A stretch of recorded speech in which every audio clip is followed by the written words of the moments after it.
we have this thought process that we're going to be able to test our way to excellence. And that's just absolutely not how this works. As you know it as an educator, we were told when we're making our lesson plans, we're making our activities, we have to differentiate the lesson. And for those that don't know, that means you got to reach all the different learners, the auditory learner, the spatial learner, the tactile learner. You gotta have something for everybody. But then when they need to prove what they know, they're supposed to do so in a standardized way.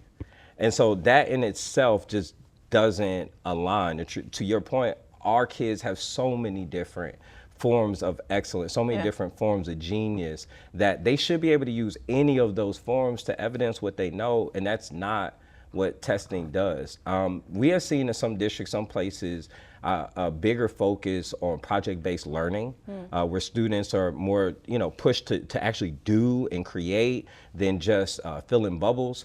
And in my opinion, that's the direction we need to move in. But that is going to require states to get on board. That's going to require the federal government to get on board, because even on a local level, if you want to move in a different direction, you're still mandated by the state to do certain things. And so you don't get to get away from it. So you mentioned project-based learning is essentially a form of assessing students. There are other models developing. I do wonder, when I was an educator, one of the most difficult things for me was the restrictions that came with curriculum. So in this move towards more project-based learning or project-based assessing, do you also see more wiggle room in the ways in which we relay information to the students? Like you as a teacher having the power to manipulate that? Yeah, no, I think that does happen in some places. This is where administration becomes so important, because yes, you have the federal government stuff, the state government stuff, and then the school board stuff, but then you got the school stuff. And so one school might be different than another. One of the things that I've appreciated as an educator is my administration is always giving me the freedom, the autonomy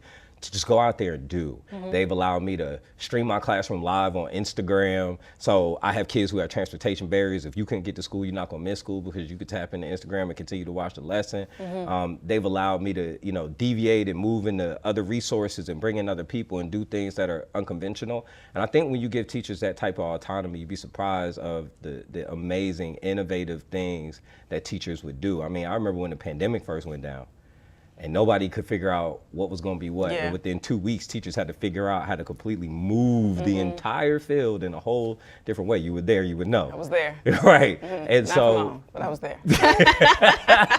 but it's a special thing when, thing that happens when teachers are given the autonomy to be who they are. But then you also need support from a district that's going to allow you to do a little bit more, to bring in resources that are not necessarily there, and allow teachers to not only do it, but have them feel protected by that district, that district is going to have their back. We've seen teachers lose their jobs because they bring books in. We've seen librarians get fired for books that are on the shelf, so proud to be in a district where we don't do that. Okay, well, I guess you might have just answered my next question. I was going to ask you if you think, with all that's going on politically, this push to adhere to federal mandates might be trickling down to your neck of the woods, or do you think we got it on lock?